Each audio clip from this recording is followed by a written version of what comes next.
కథావాణికి స్వాగతం. అందరికీ నమస్కారం అండి. నేను డాక్టర్ శ్రీమతి కొఠారి వాణి చలపతిరావుని. ఈరోజు మీకు నేను ఆండాళమ్మ గారు ఆవకాయకారం అనే కామెడీ కథను వినిపించబోతున్నాను. శీర్షిక మీది, కథ నాది అంటూ నేను సమర్పిస్తున్న కథల వరుసలో ఈ కథ సంఖ్య 27. ఇంత సీజనల్ శీర్షికనిచ్చిన వారు హైదరాబాద్ నుంచి శ్రీమతి బొడ్డపాటి వర్ధని గారు. వీరు గృహిణి. ముగ్గులు వేయటం, పాటలు పాడటం, ఆవకాయకారాలు పెట్టడం అంటే వీరికి ఇష్టం. ఆ ఇష్టంతోనే కాబోలు ఆవకాయకారాల సీజన్ కదా, దాని మీద ఒక మంచి కథ రాయండి, పేరు ఏం పెడతారో మీరే పెట్టండి అన్నారు. వర్ధని గారు అలా అనగానే, ఇదిగో ఈ ఆండాళమ్మ గారు ఆవకాయకారం అనే కామెడీ కథ రెడీ అయిపోయింది. విని ఎలా కుదిరిందో మీరే చెప్పండి. ఇంకా కథలోకి వెళ్దాం. కథ పేరు ఆండాళమ్మ గారు ఆవకాయకారం. కామెడీ కథ. కొత్త ఆవకాయకారాల సీజన్ వచ్చింది. ఇంటింటా గుంటూరు కారం మంట, ఆవుపిండి ఘాటు, మెంతిపిండి కమ్మదనం, ఎల్లిపాయ ఇంగువల వాసనలతో ప్రతి ఇల్లు ఆవకాయలమయం అయిపోయింది. దాంతో 12 ఫ్లాట్లున్న ఓ అపార్ట్మెంట్లో ఓ ఫ్లాట్లో అద్దెకుండే ఆండాళమ్మకు తను కొత్త ఆవకాయకారం పెడితే బాగుండునన్న కోరిక పుట్టింది. పైగా 204, 301, 402, 503 ఫ్లాట్ల ఆడవాళ్ళు, ఈరోజు ఆవకాయకారం పెట్టాను, రుచి చూసి ఎలాగుందో చెప్పండి, ఈరోజు మెంతికాయ కారం పెట్టాను, తిని చూసి ఎలాగుందో చెప్పండి అంటూ బౌల్లో ఎర్రటి కారాలు పెట్టిస్తుంటే ఏ కారము పెట్టి ఎవరికీ రుచి చూపించని తన చేతకానితనానికి తన మీద తనకే చిరాకు, కోపం వస్తున్నాయి. పైగా మొన్న ఒకరోజు 301 ఫ్లాట్ ఆవిడ, పెళ్ళై 10 ఏళ్ళవుతున్నా ఇంకా పుట్టింటి నుంచే మామిడికాయ కారాలు తెచ్చుకుంటున్నారా? నేనైతే పెళ్ళైన 3వ సంవత్సరం నుంచే సొంతంగా కారాలు పెట్టుకుంటున్నా అంటూ ఇంత పొడుగున దీర్ఘం తీస్తూ ఎగతాళి కూడా చేసింది. అదే పుండులా సలుపుతుంటే నిన్న చెల్లెలు అనసూయమ్మ ఫోన్ చేసి, ఈ సంవత్సరం ఆవకాయ కారాలు నేనే పెట్టానక్కయ్యా, బ్రహ్మాండంగా కుదిరాయి, మీ మరిదిగారైతే రోజు ఇక ఆవకాయ కారాల జాడీలో నుంచి మూతి బయటికి తీయటం లేదంటే నమ్ము, అప్పుడే పావంత అయిపోయాయి అంది గొప్పగా. దాంతో మరింత ఇన్ఫీరియర్ ఫీల్ అయింది ఆండాళమ్మ. పక్క ఫ్లాట్ల వాళ్ళ ఎగతాళి మాటలకే కుంచుకుపోతుంటే ఇదొకటి, పుండు మీద కారం చల్లినట్టు మాట్లాడుతుంది. పైగా ఇంకా అంటుంది, పెళ్ళై 5 ఏళ్ళైనా ఇంకా పచ్చడి పెట్టడం రాకపోతే ఎలా అని అనిపించింది అక్కయ్య, అమ్మ కూడా పెద్దదవుతోంది, ఎంతకని చేస్తుంది పాపం అంటూ ఇండైరెక్ట్గా అక్కను అమ్మ మీద తనకే ప్రేమ కారిపోతున్నట్టు దెప్పింది. దాంతో ఆండాళమ్మకు రోషం, పౌరుషం పొడుచుకొచ్చాయి. ఈసారి నేను కూడా సొంతంగా కొత్త ఆవకాయకారాలు పెట్టాలి, ఇరుగు పొరుగు అందరూ అదిరింది రుచి అనాలి, రుచి చూడండి అంటూ మా చెల్లి అనసూయమ్మకు కూడా కవర్లో ఆవకాయకారాలు రకానికి కొంచెం వేసి ప్యాక్ చేసి కొరియర్ చేస్తాను పనిలో పనిగా, అది కుళ్ళుకునేలా చేయాలంటే అలాగే చేయాలి అనుకుంది పౌరుషంతో రాణి రుద్రమదేవిలా అప్పుడే నడుం బిగిస్తూ. అవునే అనసూయమ్మ, నువ్వెన్ని రకాలు పెట్టావు కారాలు అని అడిగింది యథాలాపంగా అడుగుతున్నట్టు. మనసులో మాత్రం తనకన్నా 2 రకాలు ఎక్కువే పెట్టాలి అని అనుకుంటూ. మెంతికాయ, ఆవకాయ, మాగాయ, తురుం పచ్చడి, నువ్వుల కారం పెట్టానాకయ్యా. అయితే నేను నీళ్ళావ, మసాలా ఆవ కూడా పెడతాను, దానికన్నా 2 కారాలు ఎక్కువ పెట్టినట్టయి తిక్క కుదురుతుంది అనుకుంది లోపల ఆండాళమ్మ. ఆ రోజే తల్లికి ఫోన్ చేసి, అమ్మా, ఈ సంవత్సరం ఆవకాయ కారాలు నేనే పెట్టుకుంటాను, నా కోసం నువ్వు అక్కడ పెట్టకు అంది గొప్పగా. అవునా, అక్కడే పెట్టుకుంటావా? నీకు అసలే ఒళ్ళు బద్ధకం కదనే, ఆవకాయ కారాల పని అంటే బోలెడు పని ఉంటుంది, పైగా చాలా శ్రద్ధగా ఓపికగా పెట్టాలి కూడాను అంది రాంబాయమ్మ గారు. నాకు ఒళ్ళు బద్ధకం అని నీకు చెప్పానా? శ్రద్ధ, ఓపిక పెద్ద నీకే కాదు నాకు ఉంటాయి. చిన్నప్పుడు పని చేయలేదని ఇప్పుడు చేయకుండా ఉంటానా? ఎప్పుడూ ఒకేలా ఉంటారా మనుషులు? బాధ్యతల మీద పడ్డాక కూడా ఇక మారరా అంటూ తల్లి మీద ఎగబడింది. సరే అయితే అలాగే పెట్టుకో, అలా అయితే నీకు ఇక్కడ పెట్టంలే అని తెగేసి చెప్పింది ఆ పెద్దావిడ. లోపల ఒక పని తనకు తప్పినందుకు ఆనందపడిపోయిందేమో కూడా. ఏది ఎలా పెట్టాలో కొలతలేంటో కాస్త చెప్పు. చెప్పందే నాకు ఎలా తెలుస్తుంది? ఫస్ట్ టైం కదా. ఇదిగో అమ్మా, నేను ఇలా అడిగినట్టు ఎవరికీ చెప్పకు. చల్లాయికి అసలే చెప్పకు. నేనే సొంతంగా పెట్టానని అందరూ అనుకోవాలి. సరేనా? సరే. నువ్వంత ఉబలాట పడుతుంటే నేనెందుకు కాదంటాను? ఒక కాగితం పెన్ను తెచ్చుకో. చెప్తుంటే రాసుకుందువు గాని. చెప్పు. 10 కాయలకు అరసోలెడు. అమ్మా, అరసోలెడు, గిద్దెడు, సేరు, పావుసేరు అంటూ ఆ పాత కొలతలు చెప్పకు. నాకు తెలీదు. ఇక్కడ సూపర్ మార్కెట్ వాళ్లకు తెలీదు అంది ఆండాళమ్మ తల్లిని ఉద్దేశించి. మరి నాకు ఆ లెక్కలే తెలుసు. సర్లే, రేపు ముందుగా నేను కేజీ లెక్కలో కొలిచి చూసుకొని నీకు చెప్తాను. సరేనా? ఈలోగా సామాన్లు తెప్పించుకో అంటే ఏమేం కావాలో నాకెలా తెలుస్తుంది? లిస్టు చెప్పు అంటూ రాంబాయమ్మ గారు అవతల నుంచి చెప్తుంటే యువతల నుంచి లిస్టు రాసుకుంది ఆండాళమ్మ. ఆ రోజు పొద్దున్నే ఆండాళమ్మ మొగుడు భజగోవిందం ఇద్దరు చాలా అన్యోన్యమైన జంటల చట్టాపట్టాలు వేసుకుని కారులో షికారుకి వెళ్తున్నట్టుగా మార్కెట్కు వెళ్ళారు. అక్కడంతా గందరగోళంగా ఉంది. ఒకళ్ళ మాట ఒకళ్లకు అర్థం కాకుండా, అసలు చెవుల్లో దూరకుండా ఏవేవో అరుపులు, కేకలు వినిపిస్తున్నాయి. గుట్టలు మామిడికాయలు, వాటి ముందు పెద్ద బొజ్జలతో చంటి పిల్లల్ని చంకనేసుకునో ఎడపిల్లల్ని పక్కన పడుకోబెట్టుకునో ఆడవాళ్లు కూర్చొని ఉన్నారు. నిద్ర మంచాల మీద నుంచి అప్పుడే లేచి వచ్చినట్టు పిచ్చుక గూడు లాంటి చింపిరి జుత్తులతో గవ్వల్లా వాచి ఉన్న కళ్ళతో ఉండి, రండమ్మా రండి, నాటకాయలు రసాలు అని అరుస్తున్నారు. ఆమె పక్కనే కూర్చున్న మరో గోనెపెట్ట మీది మామిడికాయలు ఆవిడ, రండమ్మా రండి, చిన్న రసాలు, తెల్ల గులాబీలు అని అరుస్తోంది.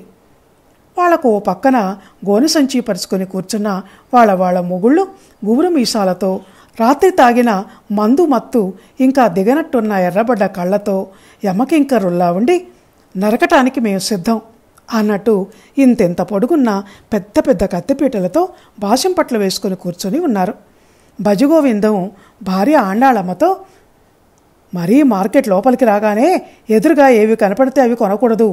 ముందుకు అలా వెళ్తూ ఏవి బాగున్నాయో సర్వే చేద్దాం అన్నాడు. అలా అంటారా?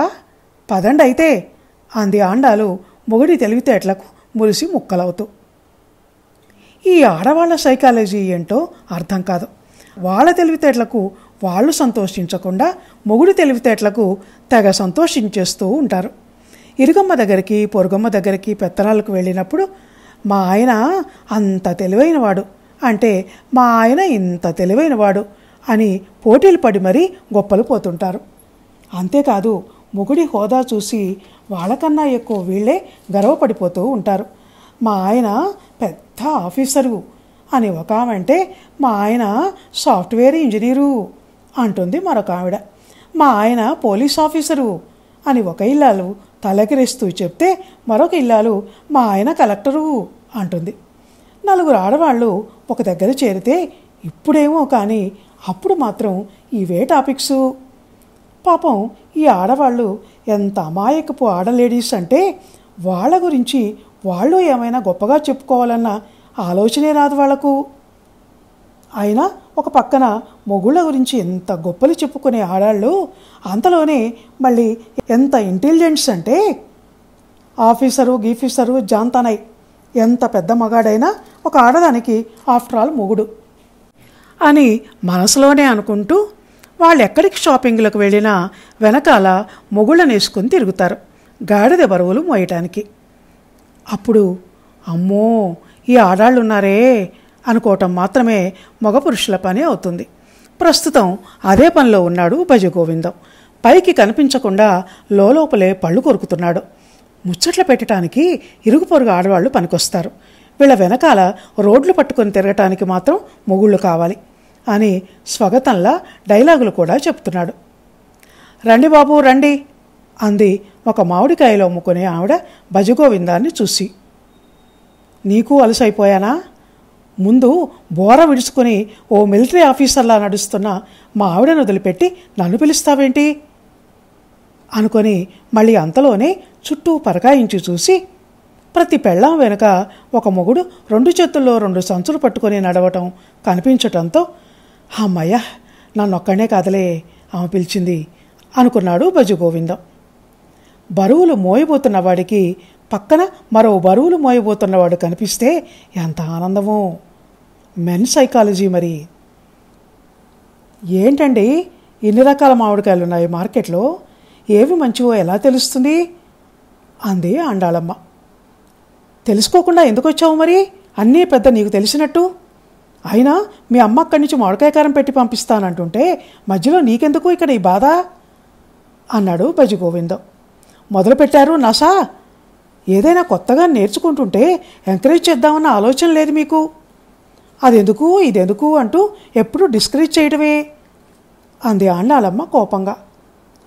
సర్లే ఎంకరేజ్ చేస్తానులే, పద పద, ఏం కాయలు కావాలో చూసుకో అన్నాడు భజగోవిందం తొందర పెడుతూ.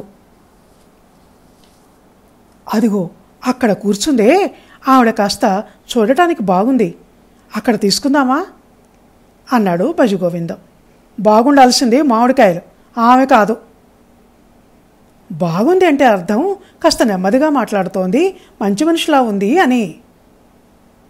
అదిగో ఆ పక్కనున్న ఆవిడ ఇంకా బాగుంది అన్నాడు భజగోవిందం అటు చూస్తూ. పడింది కన్ను, మగబుద్ధి, మిమ్మల్ని ఎక్కడ తీసుకొచ్చినా ఇంతే, వెనకాల వెనకాల తిరుగుతూ పెళ్ళాం కన్ను గప్పి పక్క చూపులు చూస్తారు అంది ఆండాళమ్మ భర్త మొదట చెప్పిన ఆవిడ దగ్గరికి వెళ్ళి అక్కడ ఉన్న రేకు కుర్చీ మీద ఉస్సురుమని కూర్చుంటూ. మాస్టర్ కుర్చీ పక్కన చేతులు కట్టుకొని నిల్చున్న బుద్ధిమంతుడైన విద్యార్థిలా నిల్చున్నాడు భజగోవిందం. రండమ్మా, తోతాపురి నీలాలు పచ్చడికి బాగుంటాయి. నీలాలు అంటుందేంటి, నీలాలు పగడాలు కూడా ఉంటాయా మామిడికాయల్లో? ఏమో నాకేం తెలుసు. ఒక ముక్క తిని చూడండమ్మా, నాలుక తెగిపోయేటంత పులుపు అంటూ చెరో ముక్క చేతిలో పెట్టింది ఆమె. అప్పటికే ఎలకలు తిన్న కాయలా సగం కోసిన మామిడికాయను కోస్తూ. తిని చూసి అబ్బో పులుపు అంది ఆండాಳು కళ్ళు మూసి మళ్ళీ తెరుస్తూ. అప్పుడే అందరూ తన పచ్చడిని బ్రహ్మాండం అంటున్న దృశ్యం కళ్ళ ముందు మెదలగా. ఎంతకిస్తావు? కాయ 20 అమ్మా. అమ్మో 20? 15కి ఇవ్వు. పడదమ్మా, ఆఖరి మాట, 18 చేసుకోండి.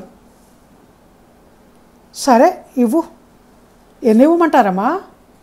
ఆ ప్రశ్నతో మొగుడి వైపు తిరిగి ఎన్ని కొనాలో ఐడియా లేదండి అంది ఆండాళమ్మ.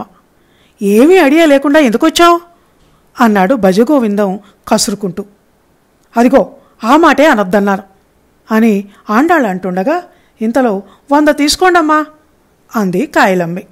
అమ్మో 100 వద్దు, 50 ఇవ్వు చాలు అంది ఆండాళమ్మ అనుభవజ్ఞురాల్లా పోజు కొడుతూ. ఆమె 5 చొప్పున చకచకా లెక్కపెట్టి ఓ బుట్టలో మామిడికాయలు వేసింది. ఆమె మొగుడు టకటక ముక్కలు పెద్దవి కొన్ని, చిన్నవి కొన్ని, చిందరవందరగా కొన్ని కొట్టి భజగోవిందం చేతిలో ఉన్న సంచీల్లో వేశాడు. పర్సులో నుంచి డబ్బులు తీసి ఇచ్చాడు భజగోవిందం. ఇంకా మోయండి అన్నట్టు ఆండాళ్ళు తిప్పుకుంటూ ముందు నడుస్తుంటే తను మాత్రం ఆ చేతిలో ఒక సంచి, ఈ చేతిలో మరొక సంచి పట్టుకొని మొయ్యలేక ఎర్రటి ఎండలో రొప్పుతూ రోజుతూ నడిచి ఇంకా తన వల్ల కాక ఆగు, ఇక్కడ నేను మొయ్యలేక చస్తున్నాను అని అన్నాడు. కారు దాకానే కదా మీరు మోసేది? ఆ కారు ఇక్కడ చచ్చిందా? అక్కడెక్కడో పార్క్ చేశాం. పోయి ఆదివారం నాడు పచ్చడి పెట్టే ప్రోగ్రాం పెట్టావేమో, కొండవీటి చాంతాళ్లా ఉంది కార్ల దగ్గర క్యూ అన్నాడు భజగోవిందం. రోడ్డు దగ్గరికి రాగానే టక్కన బ్యాగులో కింద పడేసి నువ్వు ఇక్కడ నిల్చో, నేను వెళ్ళి కారు తెస్తాను అంటూ కారు వైపు నడిచాడు. ఇద్దరూ కారులో కూర్చున్నాక భజగోవిందానికి ఒక డౌట్ వచ్చింది. అవును, ఆ మామిడికాయలు ఆమె ఒక్క కాయలో నుంచే ముక్కలు కోసి అందరికీ రుచి చూపిస్తోంది కదా, ఆ ఒక్క కాయ మంచిగా పుల్లగా ఉన్నది పెట్టి మిగతావన్నీ నాసిరకంవి తెచ్చి ఉండదని గ్యారంటీ ఏంటి అన్నాడు. అవునండోయ్, మనకు ఆ ఆలోచనే రాలేదు. ఇప్పుడెలా? ఎలా ఏముంది, ఇంక ఇప్పుడేం చేయలేం ఎలా ఉన్నా అంటూ కారు స్పీడ్గా ముందుకు పోనిచ్చాడు భజగోవిందం. దాంతో మామిడికాయలు కొనే ప్రహసనం ఆ పూటకి అలా ముగిసింది. చాప మీద పాత బట్ట పరుచుకొని దానిమీద కడిగిన మామిడికాయ ముక్కలను పోసుకొని తుడుస్తూ కూర్చున్నాడు భజగోవిందం.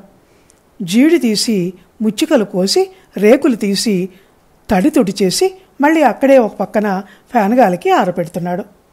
తొందరగా కానియండి, అంత మెల్లిగా తుడిస్తే సాయంత్రం వరకు నేను కారాలు ఎలా కలపగలను అంది ఆండాళమ్మ. ఇన్ని ముక్కల్ని నేనొక్కడనే శుభ్రం చేయాలా? నా వల్ల కాదు, చేతులు పోతాయి, నువ్వు కూడా రా అన్నాడు భజగోవిందం. నేను ఉప్పు, కారం, ఆవపిండి, మెంతిపిండి అన్నీ రెడీగా పెట్టుకొని లంచ్కి మామిడికాయ పప్పు, మామిడికాయ పచ్చిపులుసు, అన్నం ఇవన్నీ చేయాలా? నా పనులు నాకే సరిపోతాయి. అయినా అవి ఎన్ని ఉన్నాయని?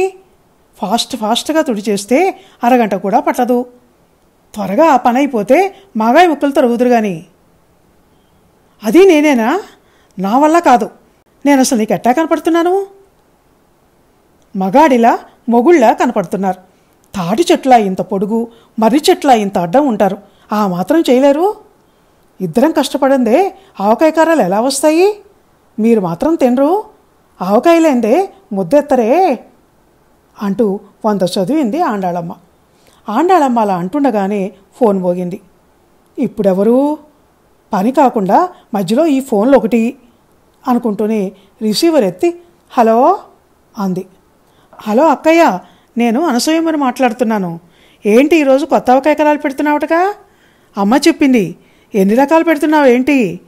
ఏది ఎలా చేయాలో ఏమైనా తెలియకపోతే అడుగు అంది పెద్ద గొంతుతో. ఒళ్ళు మండింది ఆండాళమ్మకు. ఈ అమ్మ ఒకటి చెప్పొద్దంటే చెప్పింది, ఈమె నోట్లో మాట దాగదు. ఇంకా ఏమేం చాటింపు వేసిందో ఏంటో, పోయి దీనికి చెప్పింది. పెట్టడం అయినాక సర్ప్రైజ్ ఇద్దామని నేను అనుకుంటుంటే అని మనసులో అనుకొని పైకి అవసరం లేదులే, నాకు వచ్చు పెట్టడం. అవును, నువ్వెన్ని రకాలు పెట్టానన్నావు? 5 రకాలు పెట్టానక్కయ్య. నేను 6 రకాలు పెడుతున్నాను అని మళ్ళీ అంతలోనే ఏదో గుర్తొచ్చినట్టు ఇంతకు ఏ రకం ఎన్ని కాయలు పెట్టావేంటి అని అడిగింది. ఆవకాయకు 2 కాయలు, మెంతికాయకు 2 కాయలు, నువ్వావకు 2 కాయలు, ఎల్లిపాయ ఆవకాయకు 2 కాయలు, మాగాయకు 2 కాయలు, మొత్తం 10 కాయలు. కొంచెం పెద్ద సైజు వేలే అని గడగడా చెప్పుకుంటూ పోతోంది అనసూయమ్మ. అది విని చక్కరొచ్చినంత పని అయింది ఆండాళమ్మకు. ఏంటి 2 కాయలతో 1 రకమా? చాలు, అంతకన్నా ఎందుకు? 5 రకాలయ్యే మరి అంది అనసూయమ్మ. దీనికే ఎంత బిల్డప్ ఇచ్చావే అని మనసులోనే కోపంగా అనుకొని, నేను 50 కాయలు కొట్టించుకొని వచ్చాను, మాగాయకు 15 కాయలు సపరేట్గా తెచ్చాను. అదిగో మీ బావగారు లుంగీ కట్టుకొని కూర్చొని ముక్కలు కూడా తుడుస్తున్నారు, అదైనాక మాగాయ ముక్కలు తరుగుతారు అంది గొప్పగా ఆండాళమ్మ. ఆ మాటలకు వెనక నుంచి అదిరిపడ్డాడు భజగోవిందం. ఏంటి బావగారికి మడికట్టి కూర్చోబెట్టావా?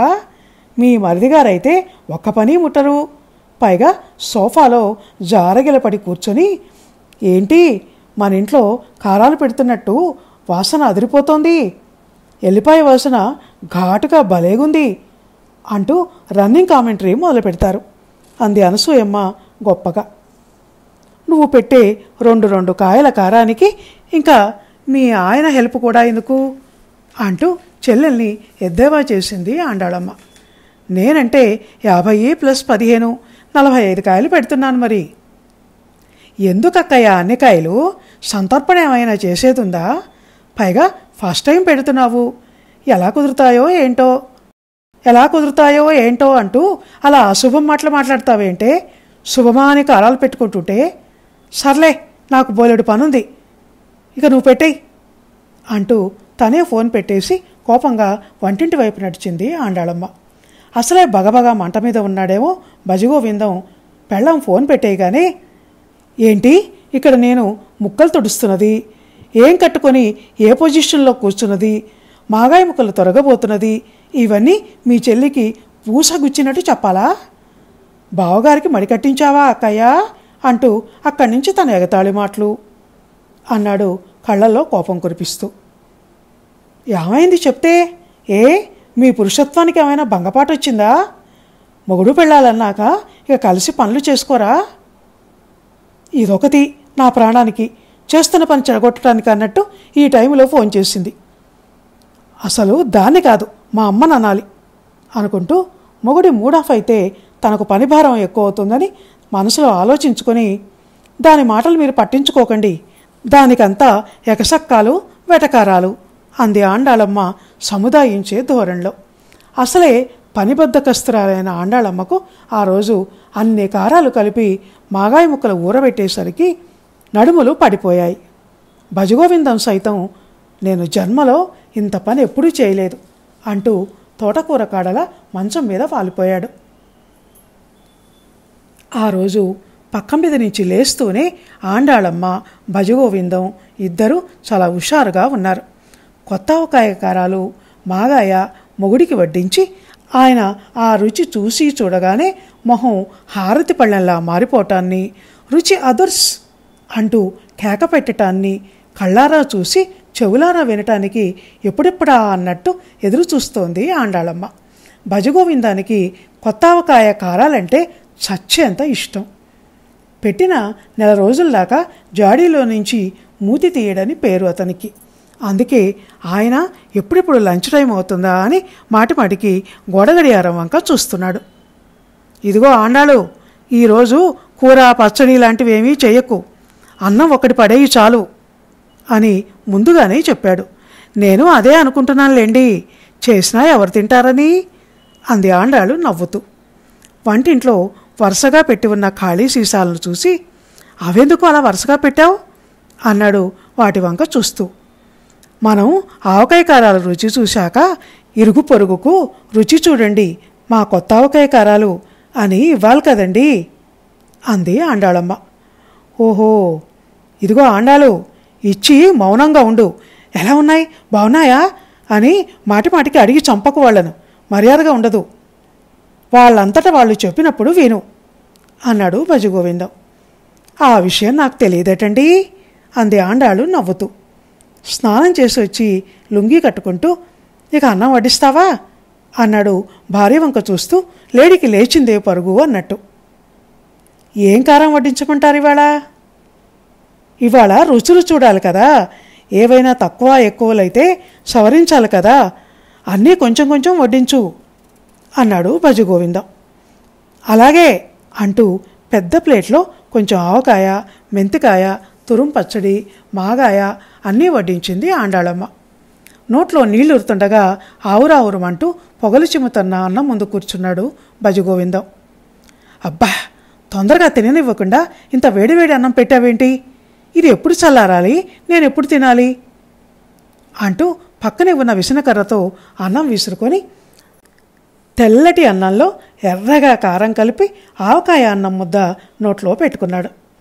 ఒక్క ముద్ద నోట్లో పెట్టుకున్నాడు అంతే. యా అంటూ ముద్ద మింగకుండా అలానే గుడ్లలో పెట్టి చూస్తున్న భర్తను ఉద్దేశించి, ఏమైంది అంది ఆండాళమ్మ గట్టిగా. ఉప్పు ఉప్పు కషం అన్నాడు. తను కొంచెం రుచి చూసి, అవునండి, లెక్కేదో కొలత తప్పినట్టుంది, ఈ మా అమ్మ ఎలా చెప్పిందో ఏమిటో అంది విసుగ్గా. ఆమెనెందుకు అంటావు, ఒకటి ఉప్పు 2 కారం అని చెప్పిందేమో, నువ్వు తికమక మకతిక పడిపోయి 2 ఉప్పు 1 కారం పోసుంటావు. అవునండి, అలాగే జరిగింది, ఇప్పుడు గుర్తుకొస్తోంది. ఏంటో అన్నీ ఒకే రోజు పెట్టుకునేసరికి పని ఎక్కువై బుర్ర పని చేయలేదట్టుంది. మెంతికాయ కూడా అలాగే ఉండుంటుంది, కానీ ఆ మాగాయ కలుపుకోండి అంది ఆండాలు. మాగాయ కలిపిన అన్నం ముద్దను నోట్లో పెట్టుకొని నమిలి అబ్బా అన్నాడు భజగోవిందం దవడ పట్టుకుంటూ. ఏమైంది అంది మళ్ళీ విసుగ్గా ముఖం పెట్టి ఆండాళమ్మ. పన్ను, అబ్బా, ఈ మాగాయ ముక్కల్ని మరీ ఒరుగుల్లా ఎండబెట్టావా ఏంటి, ముక్క రాయిలా గట్టిగా కొరుకుడు పడకపోగా పన్ను ఇరిగిపోయినంత పనైంది. మా అమ్మ ముక్కలు బాగా ఎండాలే ఆండాలు అని చెప్పిందండి. బాగా అంటే మరీ అంతగా కాదు, చెప్పేటప్పుడు సరిగా వినొద్దు, చేత కాదు తగుదనమ్మా అంటూ అన్నిటికీ తయారవుతావు. సంవత్సరం అంతా నిలవండే ఆవకాయ కారాలు పెట్టడం అంటే అల్లాటప్ప వ్యవహారం అనుకున్నావా, దానికి చాలా తెలివితేటలు ఉండాలి. అదిగో అలా మాట్లాడితేనే నాకు ఒళ్ళు మండిపోతుంది, మాటిమాటికి తెలివితేటలు అంటూ ఎందుకు అలా దిప్పుతారు, మీ మగవాళ్ళ నోటికి హద్దుండదు బాబు. అది సరే కానీ ఆ నీళ్ళ ఇలా తగలబెట్టు, అదైనా కాస్త తినబులుగా ఉందేమో చూద్దాం అని భర్త అనగానే పొడుగు జాడీలో నుంచి గుంటగంటెతో నీళ్ళావు తీసి కంచంలో వడ్డించింది ఆండాళమ్మ. అంతే, నీళ్లలో ఉన్న నీళ్ళావకాయ నీళ్ల ప్రవాహంలా సర్రున కంచమంతా వ్యాపించి ఆశ్చర్యంతో భజగోవిందాన్ని అలాగే చూస్తుండిపోయేలా చేసింది. ఇదేంటే ఈ ప్రవాహం? నీళ్ళావలో ఇన్ని నీళ్ళేంటి? దాని పేరే నీళ్ళావ. కంచంలో ఇలా నీళ్ళావ వేయగానే అలా సర్రన జారిపోయేలా ఉండాలే అండాలు, మర్చిపోకు అని చెప్పిందండి మా అమ్మ. అందుకే 2 చెంబుల నీళ్లు పోశాను. నా బొంద, జారిపోయేలా అంటే మరీ ఇలా కాదేమో. ఆమె 2 చిన్న చెంబులు కొలత చెప్తే నువ్వు 2 పెద్ద చెంబులు పోసుంటావు. దీన్ని ఇలా కాదు కానీ ఈ గ్లాసులో పోయి తాగుతాను అన్నాడు భజగోవిందం ఖాళీ మంచినీళ్ళ గ్లాసును పైకెత్తి భార్య ముందుకు చాపుతూ. ఏంటి వెటకారమా? ఇందులో ఇంకొంచెం కారం ఆవుపిండి పోసి రిపేర్ చెయ్యి అని మెల్లిగా చెప్పొచ్చు కదా అంది ఆండాళమ్మ కళ్ళనీళ్ళ పర్యంతం అవుతూ. అది సర్లే, నీళ్ళావలోని నీళ్లతోనే చస్తుంటే ఇంకా నీ కన్నీళ్ళు ఒకటి. ఇంకా ఏం మిగిలాయి కారాలు? ఎల్లిపాయ, ఆవకాయ. ఏరి కొంచెం తగలై. తగలై ఏంటి తగలై? కొంచెం వెయ్యి అనో వడ్డించు అనో అనొచ్చు కదా. ఈ కారాల పేరిట నువ్వు బోలెడు డబ్బుల్ని తగలేసినప్పుడు అలా అనక ఇంకెలా అంటాను? అదిగో అలా మాట్లాడితేనే నాకు కోపం వస్తుంది. 1 సంవత్సరం కొంచెం డబ్బులు వృధా అయితే ఏమైంది? ఎక్స్పీరియన్స్ వచ్చింది కదా అంటూ ఎల్లిపాయ కారం తేవటానికి లోపలికి వెళ్ళింది ఆండాళమ్మ. జాడీ మూత తెరిచి కెవ్వున కేకైపోయి మూడికి వినపడుతుందేమోనని అరచేత్తో తన నోరు తనే మూసుకొని ఎర్రగా కనపడాల్సిన మెంతికాయ మీద తెల్లగా బూజుపర కనిపించేసరికి హడలిపోయింది. అయ్యో, బూజు పట్టిందేమిటి? ఉప్పేయటం మర్చిపోయినట్టున్నాను అని మనసులో అనుకొని, ఇంకా తయారు కాలేదు ఎల్లిపాయ కారం, రేపు తిందురుగానిలేండి, ఈ రోజుకు వాటితో తినండి, అన్ని రకాలున్నాయి కదా అని వంటింట్లో నుంచి కేకేసింది ఆండాళమ్మ. ఎన్నున్నాయి? ఒక్కటైనా నోట్లో పెట్టుకునేలా ఉంటేగా. మొత్తం బయటపారేసి మీ అమ్మగారిని కారాలు పంపించమని ఫోన్ చెయ్యి అన్నాడు భజగోవిందం పెరుగు గిన్నెను వంచి లటలట కంచంలో గుమ్మరించుకుంటూ. ఆ మాట వినగానే ఆండాళమ్మ చకచక ఫోన్ దగ్గరికి వెళ్ళింది. కారాలు పంపించమని అడగటానికి కాదు, ఏం కొలతలు చెప్పావో ఎలా చెప్పావు అని తల్లి మీద కోపావేశాలతో గయ్యిర్న ఎగబడటానికి. ఇదండి ఆండాళమ్మగారు ఆవకాయ కారం కామెడీ కదా. విన్నారు కదా. ఆండాళమ్మగారికి కారాలు పెట్టడం సరిగా కుదరకపోయినా నాకు కథ మాత్రం బాగానే కుదిరినట్టుంది కదండి. కొత్త ఆవకాయ కారాల సీజన్లో ఈ కామెడీ కథ మిమ్మల్ని నవ్వించిందనే అనుకుంటున్నాను. అందుకే నవ్వుతూ విన్న మీకు ధన్యవాదాలు.